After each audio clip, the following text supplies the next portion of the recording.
السلام علیکم ورحمۃ اللہ وبرکاتہ نحمدہ ونصلی علی رسولہ الکریم اما بعد۔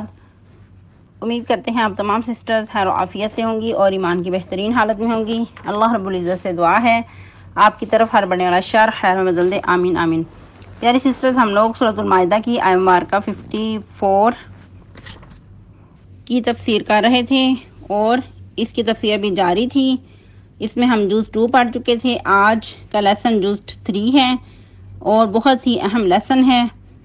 اس میں ہم لوگ فتنہ ارتداد کے بارے میں پڑھ چکے کہ جو نبی صلی اللہ علیہ وسلم کی وفات سے پہلے اور وفات کے بعد رونما ہوا تھا، اور یہ فتنہ قیامت تک کے لیے جاری رہے گا، کیونکہ کوئی نہ کوئی اس طرح جھوٹا نبوت کا دعویٰ کرنے والا اٹھتا رہتا ہے۔ لیکن یاد رہے کہ جو بھی فتنہ اٹھتا ہے اس کی کوئی نہ کوئی سرکوبی کرنے والا اللہ کی طرف سے مقرر کر دیا جاتا ہے، کیونکہ نبی صلی اللہ علیہ وسلم نے فرمایا کہ میرے بعد کوئی نبی نہیں، لا نبی بعدی، میرے بعد کوئی نبی نہیں۔ اور بھی مختلف مقامات سے پتہ چلتا ہے کہ آپ صلی اللہ علیہ وسلم نے فرمایا کہ میرے بعد کوئی نبی نہیں، اگر کوئی نبی ہوتا میرے بعد تو وہ عمر ہوتے، یعنی کہ عمر کی جو فصاحت، بلاغت اور ان کا جو جلالت تھا، فرمایا کہ اگر کوئی میرے بعد نبی ہوتا، کسی کو اگر نبوت کا حق ملتا تو وہ عمر ہوتے رضی اللہ تعالیٰ عنہ۔ تو اس کو ہم کافی ڈیٹیل سے پڑھ چکے تھے۔ آج اس آیت مبارکہ کی روشنی میں ہم اپنا جائزہ لیں گے کہ ہم کس مقام پہ کھڑے ہیں اور ہمیں کیا کرنا ہوگا اور ہماری جو زندگی کا مقصد ہے وہ کیسے پورا ہو سکتا ہے۔ تو آئیے لیسن سٹارٹ کرتے ہیں۔ ربی اشرح لی صدری ویسر لی امری واحلل عقدۃ من لسانی یفقہوا قولی اللہم بارک لنا فی اوقاتنا اللہم فقہنا فی الدین اللہم انی اسألک الہدی والتقی والعفاف والغنی اللہم الہمنی رشدی واعذنی من شر نفسی اعوذ باللہ من الشیطان الرجیم بسم اللہ الرحمن الرحیم یا ایہا الذین آمنوا من یرتد منکم عن دینہ فسوف یأتی اللہ بقوم یحبہم ویحبونہ اذلۃ علی المؤمنین اعزۃ علی الکافرین یجاہدون فی سبیل اللہ ولا یخافون لومۃ لائم ذلک فضل اللہ یؤتیہ من یشاء واللہ واسع علیم۔ تفسیر۔ اللہ رب العزت فرما رہے ہیں، اے ایمان والو، جو کوئی تم میں سے اپنے دین سے پھر جائے گا تو اللہ کو اس چیز کی کوئی پرواہ نہیں ہے۔ اللہ تمہیں مٹا کر ایسے لوگ لے آئے گا کہ جو ان سے محبت کریں گے اور وہ اس سے محبت کرے گا، اور ایسے لوگ مومنین پر نرم ہوں گے اور کافروں کے معاملے میں سخت ہوں گے۔ اور مزید ان کی کیا صفات ہوں گی؟ وہ اللہ کی راہ میں جہاد کریں گے، یعنی کہ انتھک محنت کریں گے، اور اس کام میں کرتے ہوئے کسی ملامت کرنے والے کی ملامت سے نہیں ڈریں گے۔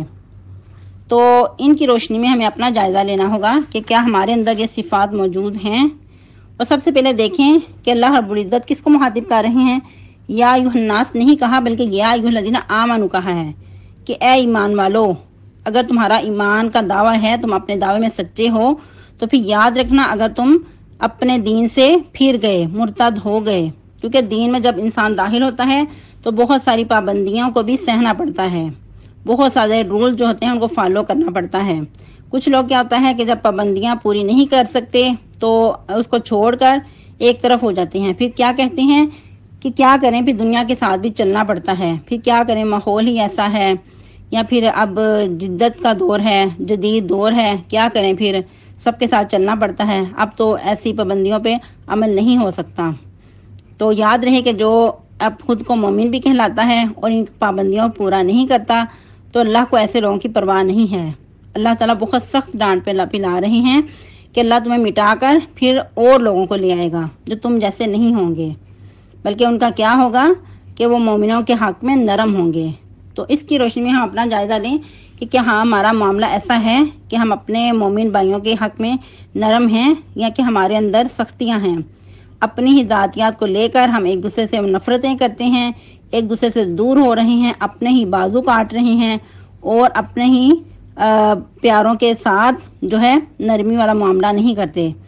دوسروں کو معاف کرنے کے لیے تیار ہی نہیں ہوتے، اور بعض اوقات غلط فہمیاں اور رنجشیں جو ہیں وہ برقرار رہتی ہیں، صرف کس وجہ سے؟ بدگمانیوں کی وجہ سے۔ غلط فہمیاں انسان نے پالی ہوتی ہیں اور درمیان میں بات کچھ بھی نہیں ہوتی۔ جب ہر انسان اپنے اندر نرمی کا معاملہ رکھے گا تو پھر بہت بڑے بڑے معاملات جو ہیں وہ سلجھتے نظر آئیں گے، ورنہ کیا ہوتا ہے کہ چھوٹی چھوٹی باتوں سے بہت بڑے بڑے مسئلے کھڑے ہو جاتے ہیں اور ساری زندگی وہ مسئلے ختم نہیں ہوتے۔ جب بھی کوئی نمٹانے کی کوشش کرتا ہے تو مزید ان میں سے کوئی اور بات نکل آتی ہے، کوئی اور فتنہ کھڑا ہوتا ہے۔ ایسے کرتے کرتے دل اتنے دور ہوتے ہیں کہ انسان مزید پستیوں کی طرف چلا جاتا ہے اور کوئی بامقصد کام نہیں کر پاتا، کیونکہ جو امت محمدیہ کی ذمہ داری ہے وہ کیا ہے کہ خود بھی اس مشن کو آگے لے کر بڑھیں اور دوسروں کو بھی ساتھ ملائیں۔ لیکن جب انسان انہی معاملات میں الجھا رہتا ہے تو کوئی بھی پھر ایسا کام نہیں کر پاتا جو اس کی ذمہ داری ہے، اپنی ذمہ داریوں سے بھی دستبردار ہو جاتا ہے۔ تو ادھر دیکھیں کہ اللہ رب العزت اگرچہ جو فتنہ ارتداد تھا اس کے بارے میں پیشین گوئی کر رہے ہیں، لیکن یاد رہے کہ یہ جو قرآن کے احکام و مسائل ہیں، جو واقعات ہوا کرتے ہیں، وہ صرف انہی لوگوں کے لیے نہیں ہوتے بلکہ رہتی دنیا تک اور قیامت تک کے لیے تمام انسانیت کے لیے ہوتے ہیں۔ تو اللہ تعالیٰ بہت سخت ڈانٹ پلا رہے ہیں کہ اے لوگو، اگر تم اپنے مشن کو چھوڑ کر الگ ہو جاؤ گے اور ان جو پابندیوں کو، مشکلات کو نہ سہنے کے قابل نہیں ہوگے، برداشت نہیں کر پاؤ گے، تو پھر قریب ہے کہ اللہ تعالیٰ تمہیں مٹا دے۔ جیسا کہ مثال کے طور پہ اللہ رب العزت نے ہمیں قرآن جیسی نعمت عطا کی ہے، اگر ہم یہ چھوٹی چھوٹی کاوشیں کر رہے ہیں اور اس کے لیے اپنی نیند، اپنا آرام، اپنا کھانا پینا بھی ہمیں قربان کرنا پڑتا ہے تو یہ کوئی بڑی بات نہیں ہے، کیونکہ سلف و صالحین کا یہی قاعدہ کلیہ تھا۔ اور اگر ہم ان چیزوں کو برداشت نہ کرتے ہوئے اس مشن کو چھوڑ کر اور دنیا کی طرف لگ جائیں گے تو پھر ہمارے لیے بھی اس میں بہت سخت ڈانٹ ہے۔ تو اس کے لیے بہت ضروری ہے کہ ہم لوگ اس راستے پہ جمے رہیں اور استقامت کی دعا بھی کریں، کیونکہ انسان اللہ کی توفیق کے بغیر کچھ نہیں کر سکتا۔ انسان کو نیک کام کے لیے اللہ کی توفیق مانگنا بہت ضروری ہے۔ وما توفیقی الا باللہ، کیونکہ لا حول ولا قوت الا باللہ، انسان کے لیے اللہ کے سوا نہ کوئی تدبیر ہے اور نہ کچھ کرنے کی طاقت ہے۔ اللہ رب العزت ہی انسان کو اس قابل بناتے ہیں اور انسان کو طاقت دیتے ہیں، توفیق دیتے ہیں۔ تو پھر کیا پتہ چلتا ہے کہ اس مشن پہ چلتے ہوئے آپس میں پیار و محبت ہونا بہت ضروری ہے۔ مومنین کو اپنے آپس میں بہت نرمی والا معاملہ کرنا چاہیے، اور نرمی کے معاملے میں بہت ساری احادیث سے مبارکہ بھی ملتی ہیں، جیسا کہ آپ صلی اللہ علیہ وسلم نے فرمایا کہ جس کام کے اندر نرمی ہو وہ خوبصورت ہو جاتا ہے، اور جس چیز میں سختی ہو وہ اس کو عیب دار بنا دیتی ہے،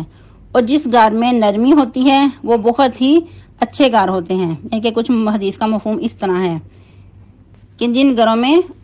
نرمی ہوتی ہے، آسانیاں ہوتی ہیں، وہ گھر خیر پہ مبنی ہوتے ہیں۔ اور مزید دیکھیں، عزت علی الکافرین، وہ سخت ہیں کافروں پر، یعنی کہ جب میدان جنگ میں پیش آتے ہیں تو پھر وہ کفار پر بہت سختی برتتے ہیں۔ عام معاملات میں اگر انسان دوسروں پہ غیر مسلم کے ساتھ نرمی والا معاملہ کرتا ہے تو یہ بہت اچھی بات ہے، بلکہ یہ اعلیٰ اخلاق کی نشانی ہے، اور یہی اخلاق نبی صلی اللہ علیہ وسلم میں موجود تھا۔ اصل میں ادھر جو بات ہو رہی ہے وہ جب میدان جنگ میں انسان کفار کے سامنے ہوتا ہے تو اس وقت اپنے جو جوہر ہیں وہ انسان دکھائے اور اللہ کا کلمہ بلند کرنے کے لیے کفار کو نیست و نابود کرے۔ جیسا کہ ساتھ ہی وضاحت کر دی گئی، یجاہدون فی سبیل اللہ، ایسے لوگ اللہ کی راہ میں جہاد کرنے والے ہوتے ہیں، وہ جہاد سے پہلو تہی نہیں کرتے، میدان جنگ میں فوراً سے کود پڑتے ہیں جب اللہ کی طرف سے پکار آتی ہے۔ جیسا کہ سیدنا حنظلہ رضی اللہ تعالیٰ عنہ، ابھی نئی نئی شادی ہوئی ہے، پہلی رات ہے، ادھر میدان جنگ میں کودنے کی پکار آئی تو فوراً سے اپنی نئی نویلی دلہن کو چھوڑا اور اس کو الوداع کہتے ہوئے میدان جنگ میں کود پڑے۔ تو سبحان اللہ، ایسے لوگوں کی کیا ہی شان ہے کہ ان کو پھر غسیر الملائکہ کا لقب دیا گیا، کیونکہ ان کو غسل کی حاجت تھی تو انہوں نے بھی غسل بھی نہیں کیا تھا، لیکن اللہ رب العزت کی طرف سے جب وہ شہید ہو گئے تو ان کو فرشتوں نے غسل دیا۔ صحابہ کرام کہتے ہیں کہ ہم نے دیکھا تو ان کی لاش، ان کی جو میت تھی وہ ہمیں نہ ملی، لیکن کچھ عرصے بعد، کچھ ٹائم کے بعد ان کی میت ادھر موجود تھی اور ان کے پانی ٹپک رہا تھا، تو اس وقت نبی صلی اللہ علیہ وسلم نے بتایا کہ ان کو فرشتوں نے غسل دیا ہے۔ سبحان اللہ۔ تو کیا پتہ چلتا ہے، جب انسان اللہ کے لیے خالص ہو جاتا ہے، خود کو اللہ کے لیے قربان کر دیتا ہے، وقف کر دیتا ہے، تو یقیناً اللہ تعالیٰ انسان کی ضرور مدد کرتے ہیں۔ اور بھی ایسے لوگوں کی مزید کیا خصائص ہوتی ہیں، ولا یخافون لومۃ لائم، کہ ایسے لوگوں کو کسی ملامت زدہ کی ملامت کچھ بھی آڑے نہیں آتی۔ اگر وہ دین کے کام کے لیے نکلتے ہیں، اگر راستے میں کچھ ملامتیں آتی ہیں، رکاوٹیں آتی ہیں تو ان کی پرواہ نہیں کرتے، بلکہ اپنا کام کرتے چلے جاتے ہیں، اپنے مشن پہ گامزن رہتے ہیں۔ تو یہ ورڈ بھی بہت ہی زیادہ اہم ہے، کیونکہ عموماً انسان بہت بڑا کام کر سکتا ہے، کرنے کے قابل بھی ہوتا ہے اور کرنا بھی چاہتا ہے، لیکن لوگوں کی باتوں کی پرواہ کرتے ہوئے انسان بہت ساری خیر سے محروم رہ جاتا ہے۔ اور یہ بہت ساری مثالیں ہمارے سامنے ہیں، جیسا کہ بعض اوقات جو آج کی نیو جنریشن ہے، جیسے کہ لڑکیاں ہیں، اگر وہ پردہ کرنا چاہتی ہیں لیکن کس لیے نہیں کرتی؟ دوسروں کی باتوں کے ڈر سے کہ وہ کیا کہیں گی، لو تم ابھی سے بوڑھی ہو گئی ہو جو پردہ کرنا شروع کر دیا ہے، یا تم اس طرح تو اتنی خوبصورت نہیں دکھتی، یا تم اب تو حجاب کرنے لگ گئی ہو، تو یہ تمہاری کوئی عمر ہے حجاب کرنے کی؟ تو اس طرح کی باتوں سے ڈرتے ہوئے بعض اوقات انسان کوئی دین کا کام کرنا چاہتا ہے لیکن نہیں کرتا، دوسروں کی ملامت سے ڈرتے ہوئے۔ اور بھی کچھ لوگ جیسا کہ داڑھی بھی رکھنا چاہتے ہیں، یا پھر اور کچھ اس طرح کے کام کرنا چاہتے ہیں، جیسے شلوار ٹخنے سے اوپر رکھنی یا پھر نماز پڑھنا، لیکن کیا ہے کہ دوستوں کی مجلس میں جب رہتے ہیں تو دوستوں کے ڈر سے کہ وہ کیا کریں گے، باتیں کرنے لگ جائیں گے، تو ان کے ڈر سے بہت سارے کام چھوڑ دیتے ہیں۔ یعنی کہ بعد کا نماز جیسے جو فریضہ ہے، اہم فریضہ ہے، اور دین کے جو رکن ہیں ان کو ہی چھوڑ دیتے ہیں۔ یا کچھ لوگ بھی داڑھی کیوں نہیں رکھتے کہ دوسرے دوست کیا کہیں گے دیکھ کے کہ لو ابھی سے تم بوڑھے ہو گئے ہو، جب بوڑھے ہو گئے تو پھر داڑھی رکھ لینا، ابھی ساری زندگی پڑی ہے، تو ابھی سے اتنی کیا تمہیں ضرورت پڑ گئی ہے، ابھی سے تم اتنے بوڑھے نظر آنے لگ جاؤ گے تو پھر کیا ہوگا۔ کچھ لوگ تو یہ بھی کہتے نظر آئے ہیں کہ لو اگر تمہیں داڑھی رکھ لی تو پھر تمہیں رشتہ نہیں کوئی دے گا، کوئی تمہیں کوئی لڑکی نہیں دے گا، تو اتنے تم بڑے عمر کے نظر آؤ گے۔ تو کتنے افسوس کی بات ہے کہ سنت مطہرہ جو کہ تمام انبیاء کی سنت رہی ہے، چہرے پہ سجانے سے انسان کا جو چہرہ ہے وہ نورانیت سے بھر جاتا ہے، تو اس طرح کی باتیں کر کے دوسروں کو ہارٹ کرنا اور یا پھر دوسروں کی باتوں میں آ کر نیکی کے کام چھوڑ دینا، تو یہ بہت ہی غلط بات ہے۔ لیکن ادھر مومنین کی صفات کیا بتائی گئی کہ وہ کسی کی ملامت سے نہیں ڈرتے، وہ جو انہوں نے کام دین کا کرنا ہے انہوں نے کرتے ہی جانا ہے، کسی ملامت کے خوف سے وہ دین کا کام نہیں چھوڑتے۔ مزید اللہ فرما رہے ہیں ذالک فضل اللہ یؤتیہ من یشاء، یہ اللہ کا فضل ہے، یہ کوئی عام بات نہیں ہے۔ اگر کوئی انسان کسی کی ملامت سے نہیں ڈرتا تو یہ بہت بڑا اللہ کا فضل ہے، لیکن یہ فضل اللہ تعالیٰ جس پر چاہتا ہے اسی کو عطا کرتا ہے، یہ کسی انسان کے بس کی بات نہیں کہ اس کو خود ہی حاصل کر لے، لیکن اللہ تعالیٰ اسی کو دیتے ہیں جو انسان حاصل کرنا چاہتا ہے اور جس کے ساتھ اللہ تعالیٰ بلائی کا ارادہ کرتے ہیں، کیونکہ جیسا کہ فرمانے نبی ہے صلی اللہ علیہ وسلم من یرید اللہ بہ خیرا یفقہہ فی الدین، کہ جس کے ساتھ اللہ تعالیٰ بلائی کا ارادہ کرتے ہیں اس کو دین کی سمجھ بوجھ عطا کر دیتے ہیں۔ اور صرف دین کی سمجھ بوجھ ہی حاصل ہو جانا کافی نہیں ہے، بلکہ اس پہ عمل پیرا ہونا بھی ضروری ہے۔ تو یہ اللہ کا فضل و کرم ہے، انسان کو چاہیے کہ اللہ کے فضل و کرم کا سوال کرتا رہے۔ عموماً ہم لوگ سمجھتے ہیں کہ صرف دنیا کی جو رنگینیاں ہیں، دنیا کا سٹیٹس حاصل ہو جانا ہے اللہ کا فضل ہے، لیکن قرآن کیا کہتا ہے کہ جس کو یہ چیزیں حاصل ہو جائیں تو وہ اللہ کا اس پہ بہت بڑا فضل ہے، یعنی کہ دینی لحاظ سے جس کو یہ چیزیں نعمتیں حاصل ہو جائیں اس پہ اللہ کا بہت بڑا فضل ہے، تو اللہ سے فضل مانگتے رہنا چاہیے۔ پھر مزید اللہ رب العزت فرما رہے ہیں واللہ واسع علیم، اللہ تعالیٰ بہت ہی زیادہ کشائش والا اور خوب جاننے والا ہے، یعنی کہ اللہ کی جو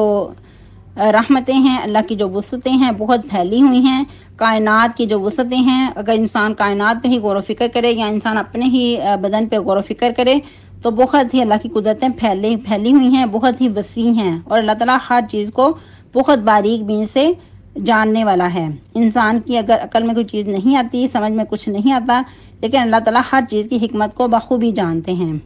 دوبارہ سے اسی آیت مبارکہ کو دیکھتے ہیں، جیسا کہ آپ کو پہلے بھی وضاحت کی گئی کہ فتنہ ارتداد بھی اس سے مراد ہے، اور اس کے علاوہ ایک اور چیز کا پتہ چلتا ہے، جس طرح کہ ہم نے احادیث مبارکہ کی روشنی میں بھی اس آیت مبارکہ کو سمجھا، اور ابو بکر صدیق رضی اللہ تعالیٰ عنہ کے کچھ واقعات بھی پڑھے کہ انہوں نے آپ صلی اللہ علیہ وسلم کے بعد جو بہت ہی اہم فریضے تھے وہ انجام دیے، اور اس سے کیا پتہ چلتا ہے کہ جو خلیفہ اول تھے وہ ابو بکر صدیق رضی اللہ تعالیٰ عنہ تھے، ان کے بعد پھر عمر فاروق، پھر سیدنا عثمان غنی، ان کے بعد پھر سیدنا علی رضی اللہ تعالیٰ عنہم اجمعین تھے، تو سیدنا علی کا چوتھا نمبر تھا۔ لیکن جو افسوس کے ساتھ کہ کچھ لوگ جو عقل کے اندھے ہیں، جو صحابہ کرام رضی اللہ تعالیٰ عنہم کے ساتھ دشمنی والا معاملہ کرتے ہیں، وہ کیا کہتے ہیں کہ سیدنا علی جو ہیں وہ ان کا پہلا نمبر ہے. تو وہ کہتے ہیں کہ ان کے بارے میں یہ آیت نازل ہوئی ہے. تو یاد رہے کہ ابو بکر صدیق رضی اللہ تعالیٰ عنہ کے ساتھ ساتھ ہے علی رضی اللہ تعالیٰ عنہ بھی. ان کے معاملے میں، ان کے مشاورت میں وہ شامل رہتے تھے اور دل و جان سے ان کا ادب کرتے تھے، ان کا احترام کرتے تھے، ان کی زندگی میں بھی ان کا ساتھ دیتے رہے اور ان کے بعد بھی پھر جو باقی رشتہ داری تھی وہ بھی نبھاتے رہے. سب ہی صحابہ کرام ایک دوسرے پہ جانے نشاور کرنے والے تھے، اور عرب کے اندر یہ چیز ہوا کرتی تھی کہ اپنے رشتہ داری کو مضبوط کرنے کے لیے، رشتہ نبھانے کے لیے، رشتہ دیر تک قائم رکھنے کے لیے آپس میں رشتے کر لیا کرتے تھے. اور جیسا کہ آپ لوگوں نے پہلے بھی سنا ہوگا کہ سیدنا عمر فاروق رضی اللہ تعالیٰ عنہ کے ساتھ سیدنا علی رضی اللہ تعالیٰ عنہ کی بیٹی کا نکاح ہوا، جو کہ سیدہ ام کلثوم رضی اللہ تعالیٰ عنہا تھیں. حالانکہ ان کا آپس میں جو عمر کا تھا وہ بہت زیادہ فرق تھا. سیدنا عمر فاروق رضی اللہ تعالیٰ عنہ جلیل القدر صحابی اور بزرگ تھے، جبکہ سیدہ ام کلثوم تھیں وہ کم عمر تھیں، نوجوان بچی تھیں. تو صرف رشتہ داری نبھانے کے لیے آپس میں ان کا نکاح ہوا.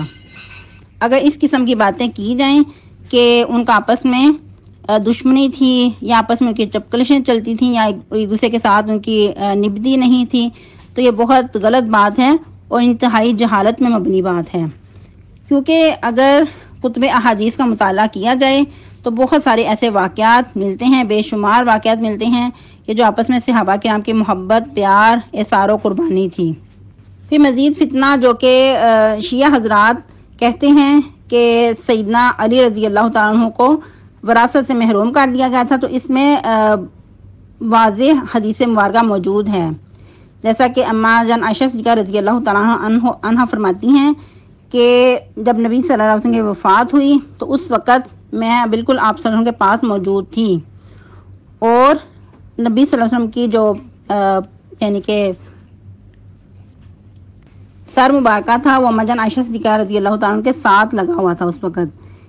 یعنی کہ بالکل جب وفات کا وقت تھا وہ اس وقت بالکل موجود تھیں. تو اس وقت فرماتی ہیں کہ مجھے نہیں پتا کہ کس وقت علی رضی اللہ تعالیٰ کو وصی مقرر کیا گیا تھا، جبکہ میں اس وقت بالکل آپ کے پاس موجود تھی. میں نے تو ایسا کچھ نہیں دیکھا کہ آپ صلی اللہ علیہ وسلم نے سیدنا علی کو وصی مقرر کیا ہو. تو بہت ساری حدیث مبارکہ اس بات پہ دلالت کرتی ہیں کہ سیدنا علی رضی اللہ تعالیٰ کے بارے میں نہ تو آپ صلی اللہ علیہ وسلم نے کوئی ایسی وصیت کی کہ جو ان کو وراثت میں سے کچھ حصہ دیا جائے، کیونکہ آپ صلی اللہ علیہ وسلم نے فرمایا کہ جب انبیاء وفات پاتے ہیں تو ان کی جو وراثت ہے وہ تقسیم نہیں کی جاتی، انبیاء کی وراثت جو ہے وہ صدقہ کی جاتی ہے. تو اس سے بھی پتہ چلتا ہے کہ آپ صلی اللہ علیہ وسلم نے کوئی ایسی وصیت نہیں کی کہ جو ان کو وراثت میں سے کچھ حصہ مقرر کیا گیا ہو، یا پھر مزید علی رضی اللہ تعالیٰ کے بارے میں کوئی ایسی وصیت کی گئی ہو کہ ان کو ہی خلیفہ مقرر کیا جائے. جو اس قسم کی باتیں کی جاتی ہیں معاشرے میں، تو اس قسم کا کوئی بھی دور دور کا کوئی تعلق نہیں ہے صحابہ کرام کے ساتھ. نہ ان کی آپس میں کوئی ایسی رنجش تھی، نہ کوئی ایسی چپکلش تھی کہ جو یہ لوگ طرح طرح کی باتیں کرتے ہیں ان کے بارے میں. اللہ رب العزت ایسے لوگوں کو ہدایت حاصل کرنے کی توفیق دے، ورنہ ان کو نیست و نابود کر دے جو صحابہ کرام کے بارے میں اتنی غلیظ زبان استعمال کرتے ہیں. مزید آگے چلتے ہیں. اس پہ تو جتنی بھی بات کریں تو وقت کی قلت کی وجہ سے ہمارے پاس اتنا وقت نہیں کہ مزید اس پہ بات کی جائے. بہت کوشش کی گئی کہ مختصر بات کی جائے، تو خیر مزید آپ لوگ اپنی علم اضافے کے لیے اس پہ مطالعہ کر سکتے ہیں. نیکسٹ اللہ رب العزت فرما رہے ہیں آیہ مبارکہ 55 میں، انما ولیکم اللہ ورسولہ والذین آمنوا الذین یقیمون الصلاۃ ویؤتون الزکاۃ وہم راکعون. بے شک دوست تو تمہارا اللہ تعالیٰ ہے اور اس کا رسول ہیں. یعنی کہ پیچھے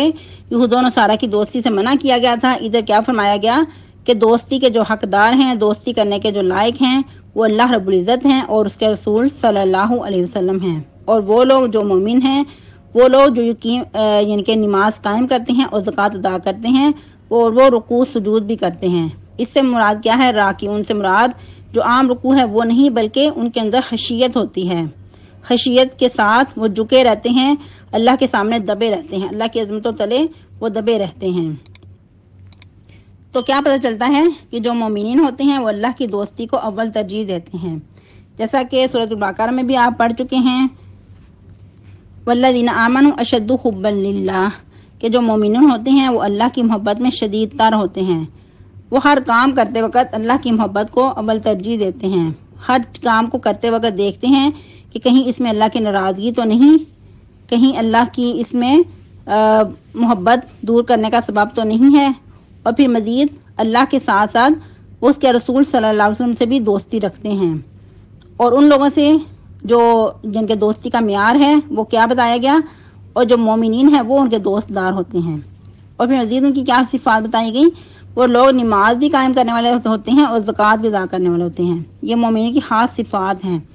کیسے لوگ نماز کے پابند اور زکوٰۃ کے بھی پابند ہوتے ہیں، کیونکہ ہم نے اس سے پہلی آیت مبارکہ میں کیا پڑھا تھا کہ جو لوگ ابوبکر صدیق کے دور خلافت میں تھے، کچھ لوگ زکوٰۃ سے منکر ہو گئے، تو ادھر خاص صفات بتائی جا رہی ہیں کہ اگر وہ نماز قائم کرتے ہیں تو پھر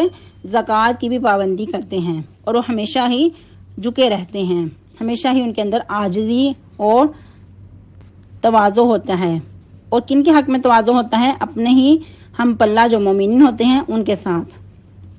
اور اس قسم کی صفات مکمل قرآن میں مختلف مقامات میں اللہ رب العزت بار بار ارشاد فرماتے ہیں، مومنین کی صفات کہ ان کے اندر یہ خوبیاں ہیں، یہ ان کی صفات موجود ہیں،